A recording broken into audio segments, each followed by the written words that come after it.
SCOBY takes over roommate. So last month, my roommate Dave decided he wanted to get into the fermentation lifestyle, which I thought just meant he was going to eat more yogurt and maybe start sourdough. But no, Dave went all in on kombucha. He bought weird glass jars, temperature strips, and something called a SCOBY, which for the uninitiated is basically a wet, alien pancake that lives in sweet tea. I was mostly on board until Dave started talking to the SCOBY like it was his child. I figured it was just Dave being Dave. He's the kind of guy who names his plants and gives pep talks to his Roomba. A week went by, and strange things started happening. The kitchen began to smell like a vinegar factory, and the SCOBY started growing at an alarming rate. I came home one night to find Dave frantically Googling kombucha growth normal, while the SCOBY was peeking out of the jar like it was considering a jailbreak.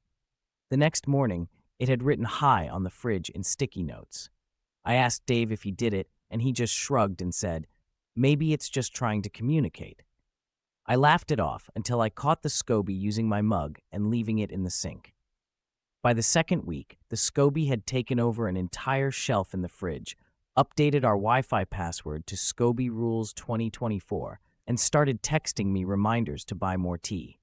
Dave, being the responsible parent, decided it was time to have the talk with his creation about boundaries and personal space. The SCOBY, in response, slid a written request under my bedroom door at 2 a.m. "Would like to be added to the lease, please. Also, need a shelf for my things." At this point, I was half convinced I was living in a sitcom and half convinced I was drinking too much of Dave's experimental kombucha. So yesterday, we had an emergency roommate meeting.